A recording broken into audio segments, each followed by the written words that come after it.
Welcome to the Rural Recharge Podcast. I'm your host, Jeb Smith, president of the Florida Farm Bureau Federation. The Rural Recharge is a guided conversation that allows you to cut through the noise and multitude of information out there. You should be able to trust your sources, which is why we're a platform that comes straight from the source of farmers and ranchers that grow what we eat, wear, and use every day. Our guest joining us today is Mrs. Reba Mazak, the 2025 Woman of the Year in Agriculture. Ms. Reba is a fifth-generation Florida cattle rancher based in Sumter County.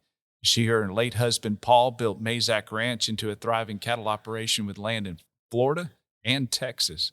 She has been an active advocate for agriculture, serving as the former president for both the Florida CattleWomen and the American National CattleWomen, as well as serving on her County Farm Bureau board here in Sumter County. Ms. Reba, it is good to have you today. Thank you, Jeb. It's so nice to be here with you on this good, cold Florida morning. It's a chilly one. It is. It absolutely is. And I appreciate all the kind things you just said. Well, thank you for your service. And tell us a little bit about yourself. Give us a little history of your family and how you ended up in the ranching business. Yeah. Well, I have to say I started in the ranching business on October 4th, 1967. That's my birthday. And so I was blessed to be born into that, the youngest of four children. And my mom and dad raised us cattle and citrus industry, much like many people in Florida in that time frame. We learned how to hoe trees, and we learned how to work, side by side with one another, as well as with our parents. And so it was a great time to learn work ethics and learn by example. And I think that really has followed me, through our life. And I knew right away that I wanted to be in the cattle industry and have things like that because, again, it was by example that I learned that it was rewarding, it was heartfelt, it helped you be a part of the community and to give back and also have a good, hard day's work. Absolutely.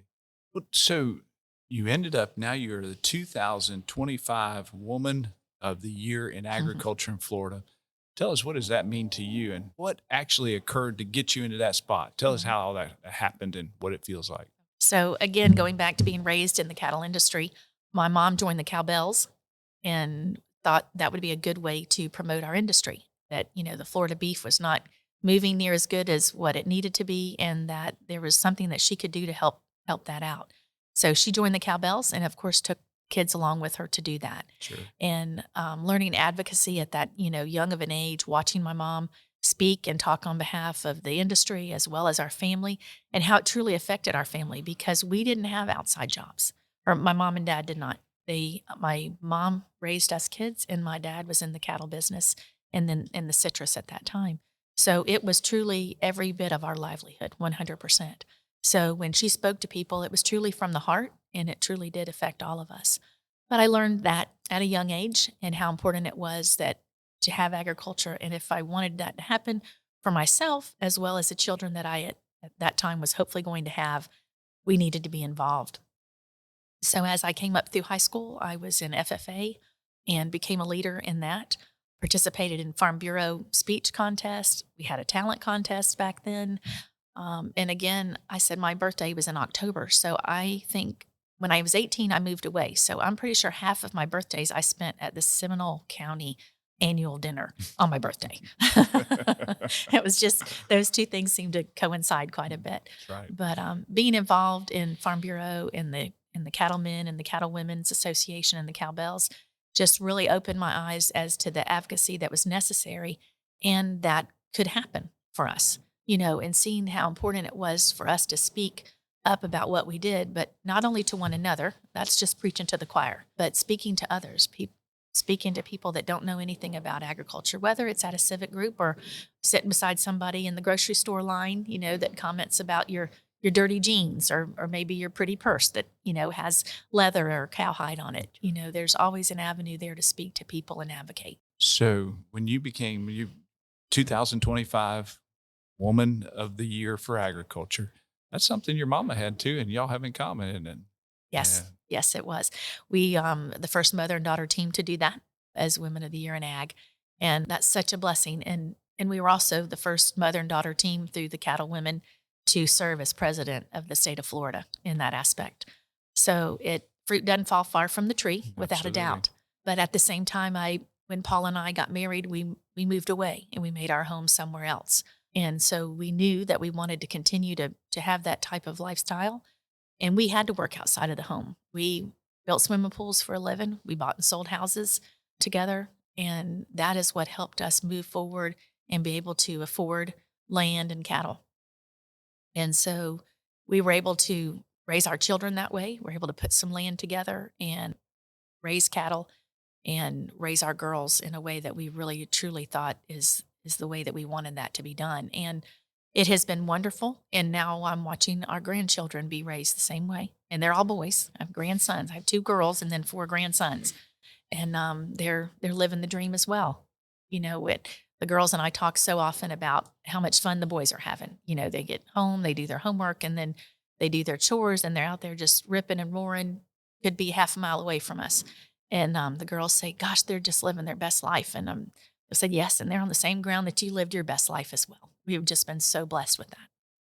So you left Seminole County, you mentioned that earlier, and you're in Sumter County now. Tell us a little bit how that you did end up, and tell us a little bit about the ranch. What you run purebred cattle, crossbred cattle? How do you tell us a little bit about the ranch and how you and Paul established it? So we did, when we were married, we left and came to Lake County and made our place there. And the way that happened was there was a really nice registered Old Hereford cattleman named Mr. Thompson who believed in us.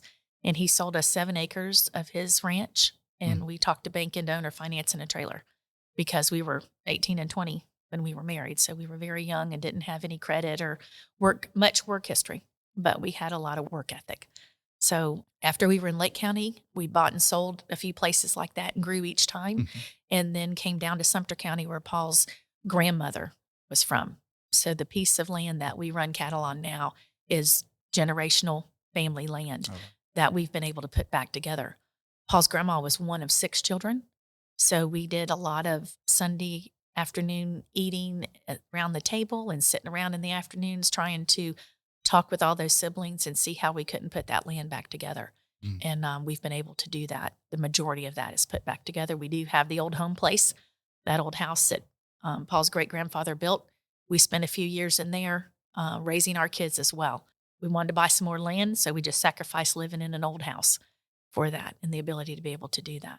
So now we run commercial cows there. We have a cow-calf operation, are able to employ some of the family there as well as some of our neighbors when the time comes.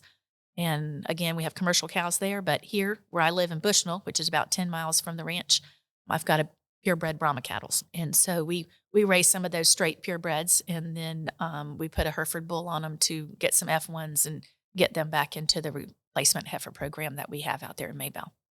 Very good. All right, so we talked earlier. We talked about you have land here in Florida. You have operation here that's running commercial crossbred cattle, as well as you got some purebreds. Did you also have a place in Texas too? And tell us a little bit about that. We also have cattle in Texas. I feel like we're going to have cattle everywhere that we go as a family. So we do have some there as well. But that is mainly a hunting operation for us. And we were able to purchase that land when we sold mining operation. So here in Florida, we have a lime rock mine on our property. And we just sold the operation, the mining operation, not the land. So we still run cattle on that, but we're able to use that to purchase some land in Texas. And we have a wonderful time out there. We love to hunt, obviously. And now that our grandsons are getting big enough to, do a bunch of that on their own, it's just a really good time and such a blessing. And we take our friends with us as well. We try and share our blessings. And I think that is why we continue to be blessed, is that we don't covet that and we try and share that with others. That can lead on to so many other conversations about it. You said about your Woman in Ag award, and I was so blessed to talk to so many people about that, like in this podcast, and being videoed and on the news, just lots of opportunities. And I just really wanted to make sure at the end when they asked me, is there something more you would like to say? And I would just say, I want to make sure that I came across how important my family is to me and how important my faith is to me. If I accomplish those 2 things, then we're done.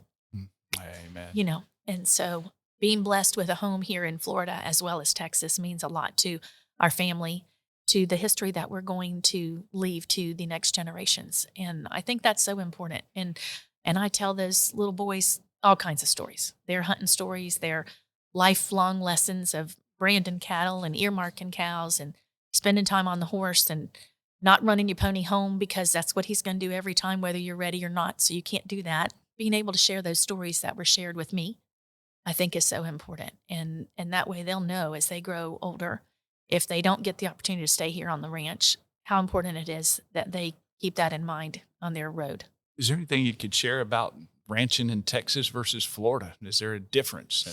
And you say you're mainly a hunting operation there, but you do have a few cows. And is there a difference there are different things that you would share that maybe Texas is a little tougher to raise some cattle in? I can tell you that. It is. Right? It is. It's very dry in our part of Texas. We're in Southwest Texas.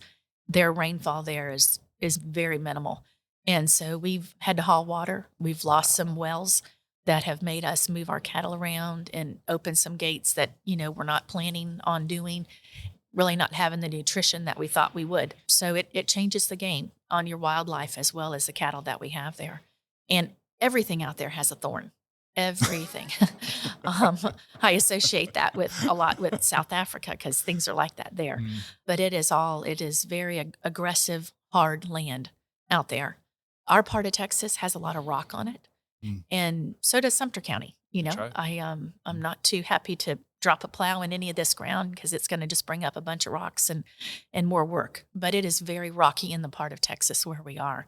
So it is not as conducive for cattle as it is for the wildlife. Well, we talked about you've got important roles all along through having left home. You got married and the different ventures and different things you have participated in all the way. But more importantly, you've been involved on the ag side. That's for certain. That's what got you this award, this recognition. Tell us about the importance of women and their role in agriculture. It's huge. Here in the state of Florida, I think 41% of all farms have women that are operating them or have a point of principal producer, and then 14% higher than the national average. It's important, isn't it? It is. It sure is. We as women have worked right alongside our husbands, brothers, and dads in the settling of the West, in the settling of Florida. It was just incredible to see the families that come. And in those days, there was not women that sat around. They were very much a part of making things happen. And I think still to this day, it is that way. Again, lead by example is something that happened to me. Watching my mom, lead in her advocacy and her hard work. It wasn't but a couple times my mom got on a horse, but she was a very integral part of the rest of the operation on the ranch, especially bringing lunch to the cowboys. They were always glad to see Mama come. And because years ago, there was not a McDonald's, there was no restaurants close, and you didn't leave your cattle for that length of time, But I've really been blessed to have people that support me, whether it was my husband when he was here or people that I grew up with, and the people you surround yourself with make a difference. And supporting me in accomplishing goals and knowing that they supported me and thought that what I was doing was correct gives you the gumption to keep going when you have that support. Even if it's not from your family, it doesn't have to be family. It can be outside help. It can be someone like myself believing in you as a FFA member, and encouraging you in that way. Giving younger people the opportunity to advocate and to see it firsthand is incredible. Here in Sumter County, we've had a hospice program that I got involved in several years ago. They came to me and asked me if I would be okay with hosting it, carrying on for the hospice here in Central Florida. And I said, yes, I would, but it has to be centered around agriculture. So they said, okay, that's fine. We don't know how to do that. I said, well, I do. We'll take care of that. So with the people that we know here in the county through Farm Bureau and the cattlemen, we were able to have a commodity display when all of the banquet attendees came in and got to see the different commodities that we have here in Sumter County. And then our dinner that evening was provided by all Sumter County farmers and ranchers. And they changed the name of that to Farm to Fork. And so we carried that on for 5 years and raised an incredible amount of money for our local hospice house. Involving the FFA and the 4-H in that was something I wanted to do as well. Those young people got to come, of course, in their official dress. They worked some of the silent auction items and the gifts and things like that, registering people in, got to meet presidents of associations. In fact, before you were president, John Hublick was here. Right. My first one that I Mhm. had, John was here, and Matt Pierce was the president of the Florida CattleWomen Mhm. at that time, and both of them were here. We've had the Commissioner of Agriculture here. We've had Congressman Daniel Webster. And introducing those young people and letting them see those high folks participate in these grassroots is invaluable. I mean, that way they know, yes, you are a high school student, but you have an avenue where you can talk to the president of this association That's right. or people that are making the decisions for us. And they see the community leaders interacting with them, just really shows the importance of that advocacy as well as mentorship. And Mhm. and I think that's where getting the Woman of the Year in Ag came from. Were those two things? Those were very big. When I was first approached on putting my application in for that award, I said, I'm not old enough for that. That's truly what I said. And it turns out I am. And I already told y'all how old I was, which doesn't bother me any. But it's not that. It's what you do and how you help and give back to the community. And I think that our family has just been tremendously blessed to do that. Serving a career day here locally in the high school, at both high schools here in the county is important. I've been into the schools reading for the Ag in the Classroom That's right. program. Just lots of great things through all of our ag organizations that are offered. We try and participate in some way. It may not always be me, but I know a lot of people, and it really works out well, to try and connect those folks. And we just did the banquet, at the Florida State Fair, and my grandson that's 6, he said, "Nani, how do you know all of these people?" And I said, "Well, we're in the cattle business and we're in the agriculture business, and all of these people help each other. And we all know how important it is." And one of the main sayings that has come from the challenges in our life, losing Paul mainly, was good people surround themselves with good people. Mm.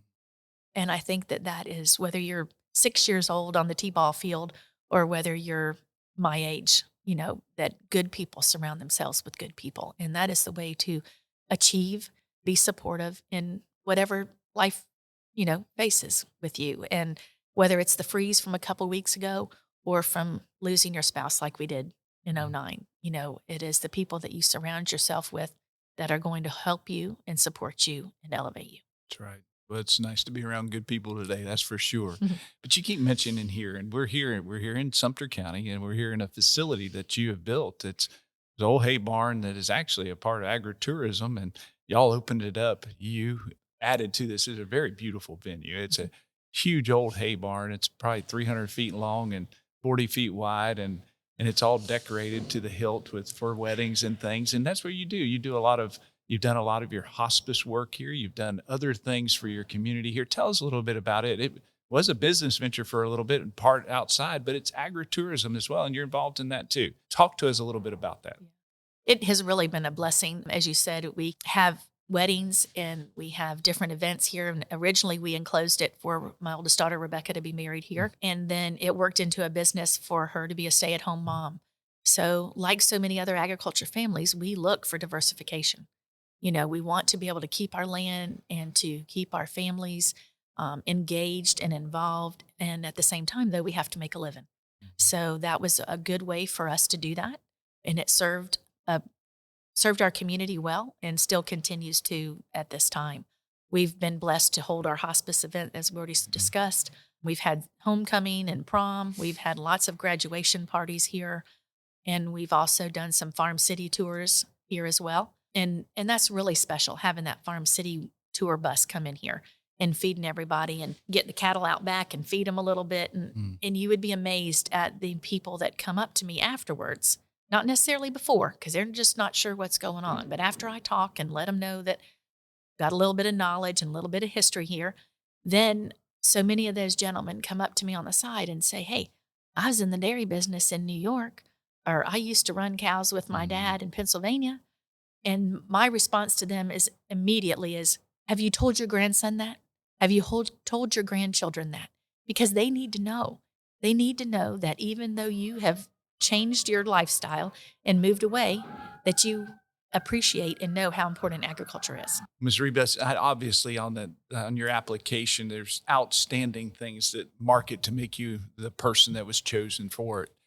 But one of those is definitely leadership, and you've done a lot in leadership, and you serve on the Sumter County Farm Bureau board of directors, but you've done some other things that are pretty interesting too. I mean, you mentioned cowbells, and folks may not know the transition of cowbells into being the state cattlemen's women's board, and you've done that, but you've also done it on a national level. Tell us a little bit about your leadership and some of those experiences you've had there. I was the 2022 national president of American National CattleWomen. And that comes through ladder of leadership that you have to go through and are experiencing. And so after I lost Paul, our family grew, and we were doing a lot of things at that time, but I was looking to be a part of something again. And so I got involved on the national level. And once I got there, I saw a place where I could be used and where I could make a difference. And so I started befriending a bunch of those ladies and attending some meetings and got into the leadership ladder, and was so incredibly blessed to serve with some wonderful women who were in attendance at the Women of the Year banquet. They traveled from the opposite coast to be here, but it was so great to share that leadership time with them and be taught by them, but also to get to show some of the leadership skills that I had learned here watching the Florida CattleWomen and those mentors that my mom surrounded herself with. That was kind of what I was saying, where I wasn't old enough to be in this category of women, because those are women that I have looked up to all of my life growing up, that were, so many were friends of my mom's that have gone into that Woman of the Ag Hall of Fame there. But in 2022, when I was president, it was also the 70th year of the American National CattleWomen. So we did a lot of celebrating with steak and cake, if you will. But it just gave us a tremendous platform to show, once again, the importance women have had in the agriculture role, and how we saw that so many years ago and felt we needed to be organized. And so we moved on. It was Cowbells at the beginning, and then we changed our name to be CattleWomen. And so it's the American National CattleWomen. But it was just a great experience, and I spoke to over 18 states when I was president. Wow. And so that didn't happen without the family support, making sure things were good here at home. But I was able to just talk so much about Florida, because people didn't believe and don't know the history Florida has. And I would open with, my name is Reba Mazak, and I'm a 5th-generation cattle producer. And then the heads, those cowboy hats, would just kind of tilt up a little bit, because then I had their attention. And I would say that again, that I'm a 5th-generation cattle producer, and we have had cows this many years, and we are celebrating this birthday of our state. And just went ahead and told our family story, and then, talked about the cattle industry as well. But it was a time to just let Florida shine. It could not have been any more suited in my book for me than that, to be able to speak like that and tell everybody, because I felt like I not only represented the state of Florida, but I represented my married name, I represented my given name, and the children and grandchildren that I have already. It was a huge, proud time for me to be able to serve in that capacity. And I can tell you now, I guess it was 2 years ago when we had those hurricanes that were so bad again, that those folks out west, when they heard Florida on that national news, I bet those fellas said, I wonder how that gal's doing that told us she lived in Florida. Because I told them of the challenging times that we have here. And then I listened to them tell us of wolf depredation. That's something you and I can't relate to, but that is, something that the people out west really have a problem with. Right. So even though we have these different problems, we are all fighting for the same ability to be able to farm and ranch on our land and continue to provide such great food and healthy food for our country. It's amazing how diverse we are, and yet how similar we are too. I mean, it's you say Florida and people conjure up a certain ideal, and yet you say cattlemen and they conjure up a different ideal as well. And yet here you are, you were in 18 different states and a lot of different personalities, different people, different things, but very similar benefits, blessings, similar beliefs, and yet also some of the similar challenges and issues as well. When it comes to issues and it comes to challenges, all of us in agriculture face them. What would you consider some of the biggest challenges to the cattle industry in Florida today? Well, especially here in Sumter County, is protecting our green spaces. It's development. I know it's cold today, but 2 days ago, so mid-February, it was 85 degrees. And so that attracts people here. That attracts people here for months at a time and to spend the rest of their lives here. So it is really important for us to continue to tell our story. That social media and telling your story has gotten to be such a popular thing, in the last 10 years, let's say. I feel like that's what CattleWomen and cowbells have been doing all of our lives, for the last 70 years. We've been out there telling people how important it is that continue to have the ability to protect our land and protect our rights to do things that as we see fit. And it's so important to have a relationship with the people that are making those laws and letting them know how important it is and how it truly affects us. As I said, I'm a 5th generation. 7th generation is on the ground. They love to fish and hunt and work cows as much as I do. And I want them to be able to do that if that's their choice. So I have to get involved if I want to make a difference for them to be able to do that. And through Farm Bureau and through the cattlemen and the CattleWomen, they give us a platform to do that. I went to Washington, D.C. just after it had opened back up after COVID. And there were 7 other CattleWomen that were able to go. It wasn't very open, so we had to take a small group. And we were from Oregon, Oklahoma, Arizona, Alabama, and Florida. And so we all had different problems to speak about. And some of them were the wolf, as I spoke about. At that time was when we were really having trouble with the border there in South Texas, all our borders, but my personal experience was with South Texas. And then also, our food security, not protecting our borders. How are we going to continue to supply this wonderful food that we do when we're not protecting our borders in all aspects? So we had a lot to speak about, and we were a small group of ladies, but we were well heard. In that tradition of taking a group of the CattleWomen up there in small groups to get some one-on-one time has continued on, and I'm very proud of that.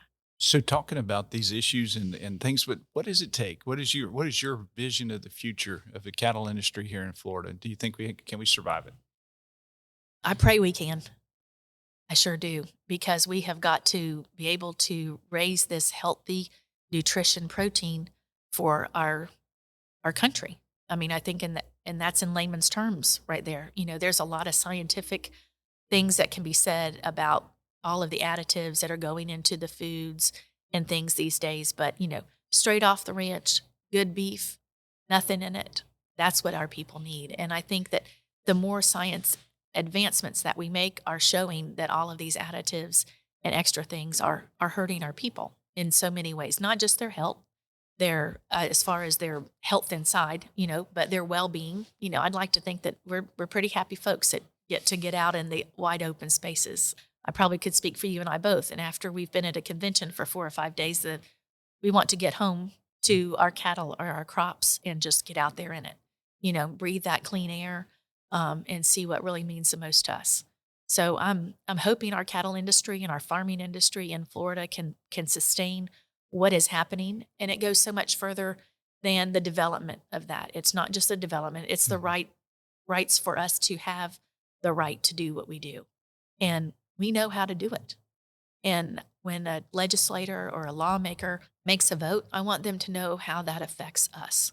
And by putting a name to that, a name to a face, I think is very important. I worked hard locally so that the people that represent us know who we are as a family, what our stakehold is here, and how it'll affect us, on making decisions that would hurt us.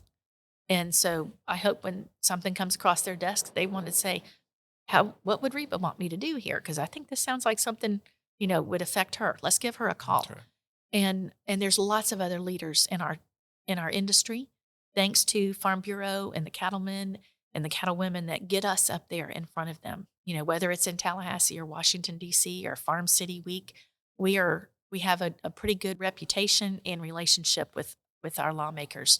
That doesn't go without a lot of hard work by those organizations opening those doors for us. There's no doubt. And a lot of them have been in this building too, haven't they? That's for sure. I tell you, we love agriculture, and there's no doubt that that's a passion of yours. It's a family heritage. It's generational. It's a love just because of what it does, keeping our families together and the opportunities that it afforded us to see God's creation and be able to enjoy it. But the thing that's going to keep us on the land is definitely we have to be a profitable business. And if we don't make a good living at it, we can't stay. It's impossible. So that fulfills the mission of Florida Farm Bureau, and that's to increase the net income of farmers and ranchers and to improve the quality of rural life. And we definitely have a lot of job security there. The Florida Farm Bureau, Florida CattleWomen, Florida CattleWomen, we all have job to do to make sure that our producers are able to continue farming and continue ranching and to stay on this land and continue the heritage that you all have fought very hard to establish, and very admirable what you and Paul were able to do and have done. It's a beautiful testament to hard work, but I know it's just not hard work. It's a passion, and that's definitely evident, and that's why you are been selected to be the 2025 Woman of Agriculture, and so grateful for that recognition. Congratulations. Thank you, Jeb. I appreciate that. Is there one last thing? You mentioned it before. You've been asked that several times, and now here it is. One last thing you want to leave with our listeners? I would like to encourage everyone, regardless of their age, to find out what it is that brings them joy, that drives their passion, and go for that. Get after that. I don't think that it's ever too late, to find what you want to do and be a success at it and be happy. And if you're happy, it's going to make your days better. I think some little quirky saying about, you don't know how blessed your life is because you just don't look at it in the right way, because they're here. They're blessings every day. So I would say to find your joy and your passion. There's a wonderful lady who was in the CattleWomen who said that, and she was right, and she was way younger than me. But I feel like that is just, tremendous advice to find your passion and go for it. Just get after it. Well, I've enjoyed our talk today, Mrs. Mazak, and it's Miss Reba Mazak, the 2025 Woman of Agriculture for Florida, and so glad to have you today. What a blessing it is to spend a little time with you. May God bless you and your family as y'all continue this venture. Thank you. Thank you so much for supporting the Rural Recharge podcast. We hope that you are enjoying these conversations brought to you by farmers for your benefit. While you're here, please consider giving us a rating or a review. It really does help us to continue to share the stories of our Florida farm families and the important impact they have on your community. Thank you, and have a great day.